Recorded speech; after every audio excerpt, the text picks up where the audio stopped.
નમસ્કાર દોસ્તો, શાંતિશ્રમ ન્યૂઝમાં આપનું સ્વાગત છે। વાવથરા જિલ્લાના સુઈગામ તાલુકાના ભારત પાકિસ્તાન સરહદ નજીક આવેલા ઐતિહાસિક નડાબેટ ખાતે વિધાનસભાના અધ્યક્ષ શ્રી શંકરભાઈ ચૌધરીના અધ્યક્ષસ્થાને પ્રાંતીય મહિલા સંમેલન 2024નું ભવ્ય આયોજન કરવામાં આવ્યું હતું। ભારત વિકાસ પરિષદ ગુજરાત દ્વારા આયોજિત આ કાર્યક્રમમાં રાજ્યમંત્રી શ્રી રીવાબા જડેજા તથા રાજ્યમંત્રી શ્રી સ્વરૂપજી ઠાકોર વિશેષ ઉપસ્થિત રહ્યા હતા। રાજ્યના વિવિધ જિલ્લાઓમાંથી મોટી સંખ્યામાં મહિલા કાર્યકરો, હોદ્દેદારો, સમાજસેવકો અને આગેવાનો સંમેલનમાં જોડાયા હતા। આ સંમેલનમાં મહિલા સશક્તિકરણ, સમાજ સેવા, શિક્ષણ, સંસ્કાર અને રાષ્ટ્ર નિર્માણમાં મહિલાઓની અગત્યની ભૂમિકા અંગે માર્ગદર્શન આપવામાં આવ્યું હતું। સાથે જ ભારત વિકાસ પરિષદની વિવિધ સેવાકીય પ્રવૃત્તિની માહિતી આપવામાં આવી હતી તેમજ મહિલા કાર્યકરોનું સન્માન પણ કરવામાં આવ્યું હતું।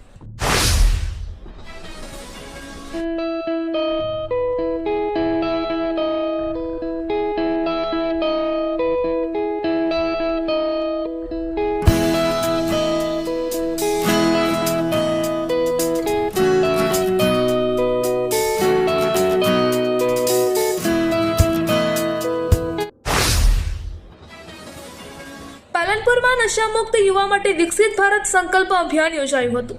આદર્શ નિવાસી સ્કૂલ ખાતે બનાસકાંઠા માય ભારત દ્વારા યોજાયેલા આ કાર્યક્રમમાં વિદ્યાર્થીઓ અને યુવાનોએ નશામુક્ત ભારતના નિર્માણનો સંકલ્પ લીધો હતો। આ કાર્યક્રમ દરમિયાન વડાપ્રધાન શ્રી નરેન્દ્રભાઈ મોદીએ દેશભરના યુવાનો સાથે વર્ચ્યુઅલ સંવાદ કર્યો હતો। યુવાનોને નશાથી દૂર રહેવા તેમજ અન્ય લોકોને પણ નશામુક્ત જીવનશૈલી અપનાવવા પ્રેરિત કરવામાં આવ્યા હતા। આગામી 100 દિવસ દરમિયાન વોકાથોન, રમતગમત, યોગ, ધ્યાન, જનજાગૃતિ રેલી અને નુક્કડ નાટક સહિત વિવિધ કાર્યક્રમો યોજાશે। બનાસકાંઠા જિલ્લાના ડીસા તાલુકાના માણેકપુરા ગામમાં નવી લાઇબ્રેરીનો પ્રારંભ કરવામાં આવ્યો છે। શિક્ષણ અને જ્ઞાનના પ્રસાર માટે આ પહેલ કરાઈ છે, જેનો ઉદ્દેશ ગામના વિકાસ અને યુવાનોના ઉજ્જવળ ભવિષ્યને પ્રોત્સાહન આપવાનો છે। આ લાઇબ્રેરીનું ઉદ્ઘાટન માણેકપુરા ગામના સરપંચ ધુમજીજી મગનજીના હસ્તે કરવામાં આવ્યું હતું। સરપંચના હસ્તે ગ્રંથાલયનો પ્રારંભ થતાં ગામવાસીઓ અને યુવા વર્ગમાં ઉત્સાહ જોવા મળ્યો હતો। હવામાન વિભાગ દ્વારા ભારેથી અતિભારે વરસાદની આગાહીને પગલે વાવથરા જિલ્લા પોલીસ સંપૂર્ણપણે એલર્ટ મોડમાં આવી ગઈ છે। જિલ્લાના વિવિધ વિસ્તારોમાં સંભવિત પૂર, પાણી ભરાવા અને અન્ય આપત્તિજનક પરિસ્થિતિઓને પહોંચી વળવા માટે પોલીસની વિશેષ ટીમોને સ્ટેન્ડ બાય રાખવામાં આવી છે। જિલ્લાના નીચાણવાળા વિસ્તારો, નદી, નાળા, પુલો અને પાણી ભરાવાની સંભાવના ધરાવતા સ્થળો પર પોલીસ દ્વારા સતત પેટ્રોલિંગ કરવામાં આવી રહ્યું છે। કોઈ પણ કટોકટીની પરિસ્થિતિમાં લોકોને તાત્કાલિક મદદ મળી રહે તે માટે બચાવ કામગીરી માટે જરૂરી સાધનો અને કર્મચારીઓ તૈયાર રાખવામાં આવ્યા છે। વાવના વેજિયાવાસ વિસ્તારમાં તેમજ મોગતરા તળાવ નજીક આવેલા રહેણાંક વિસ્તારોમાં છેલ્લા કેટલાય સમયથી નળ દ્વારા ગંદુ, ડહોળું અને દુર્ગંધયુક્ત પાણી આવતું હોવાથી સ્થાનિકોમાં ભારે રોષ જોવા મળી રહ્યો છે। સ્વચ્છ પાણીના બદલે દૂષિત પાણી મળતા મહિલાઓને રસોઈ, ઘરકામ અને પીવાના પાણીની વ્યવસ્થા કરવામાં ભારે મુશ્કેલી પડી રહી છે। સ્થાનિકોએ જણાવ્યું હતું કે પીવાના પાણીની મુખ્ય પાઇપલાઇનમાં ગટર અથવા ડ્રેનેજનું ગંદુ પાણી ભળી જતા આ સ્થિતિ સર્જાઈ હોવાની આશંકા વ્યક્ત કરાઈ રહી છે। રહીશોનું કહેવું છે કે દૂષિત પાણીના કારણે નાના બાળકો, મહિલાઓ અને વૃદ્ધોમાં ઝાડા, ઉલટી, પેટના રોગો તેમજ ત્વચા સંબંધિત બીમારીઓ ફેલાવાનો ભય પણ ઊભો થયો છે। જો સમયસર સમસ્યાનો ઉકેલ નહીં આવે તો વિસ્તારમાં રોગચાળો ફાટી નીકળવાની પણ શક્યતા નકારી શકાય તેમ નથી। બનાસકાંઠા જિલ્લાના દાંતીવાડા તાલુકાના ખેડૂતોએ મુખ્યમંત્રી શ્રી ભૂપેન્દ્રભાઈ પટેલને સંબોધીને દાંતીવાડા મામલતદાર કચેરી ખાતે આવેદનપત્ર પાઠવ્યું છે। ખેડૂતો દ્વારા રજૂ કરાયેલા મુખ્ય પ્રશ્નોમાં નવા રોડનું નિર્માણ, બટાકાની મંદી અને સીપુ ડેમ સંબંધિત સમસ્યાઓનો સમાવેશ થાય છે। ખેડૂતોની મુખ્ય માંગ છે કે જૂના રોડની કપાત કરાયેલી જમીનમાંથી જ નવો રોડ બનાવવામાં આવે અને ખેડૂતોની નવી જમીન કપાત કર્યા વગર રોડનું કામ કરવામાં આવે।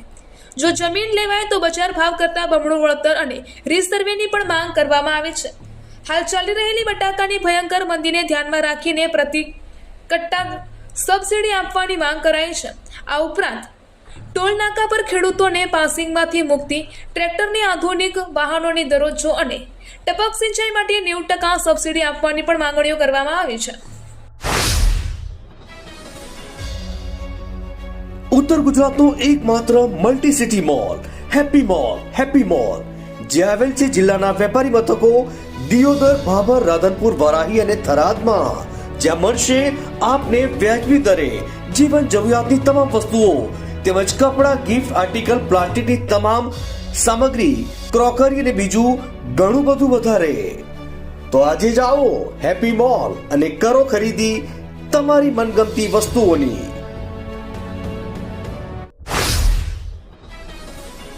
આજે સવારના 6 વાગ્યાથી 12 વાગ્યા સુધીમાં 112 તાલુકામાં સૌથી વધુ અરવલ્લીના મોડાસામાં 1.22 ઇંચ વરસાદ નોંધાયો છે. છેલ્લા 24 કલાકમાં મોરબીમાં પડેલા ભારે વરસાદને કારણે ડેમી નદીના પૂરથી આમરાળ નજીકનો ડાયવર્ઝન તૂટી જતા જામનગર અને માળિયાને જોડતો મુખ્ય માર્ગ બંધ કરી દેવામાં આવ્યો છે.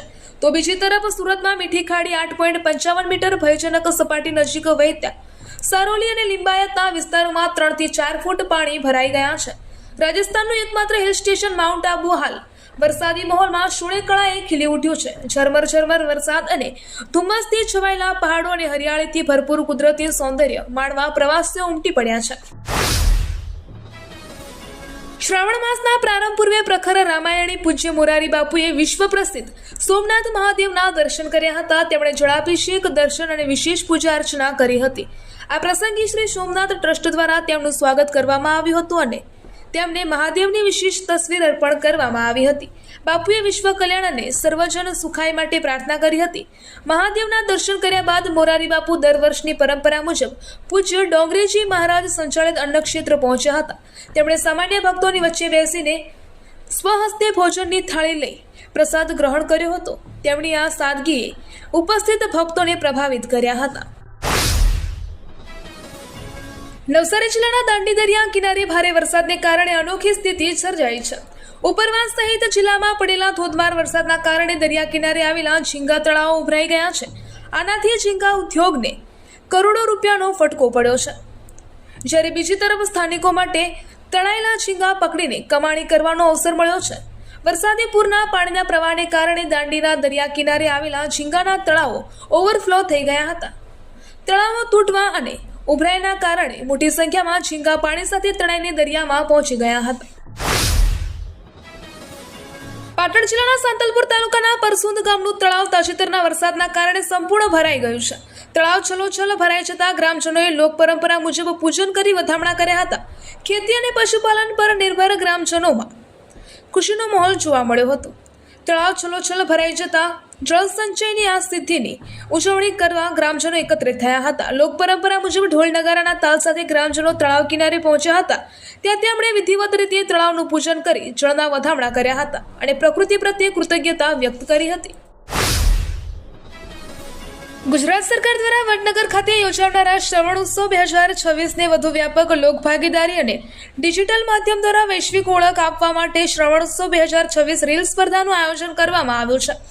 આ સ્પર્ધા ખાસ કરીને યુવાનો સહિત તમામ નાગરિકોને વડનગરના સાંસ્કૃતિક વૈભવ, આધ્યાત્મિક મહત્વ, પ્રવાસન ક્ષમતા, લોકકલાઓ અને શ્રવણોત્સવની ભવ્ય ઉજવણીને સર્જનાત્મક ટૂંકા વિડીયો દ્વારા રજૂ કરવા પ્રોત્સાહિત કરશે.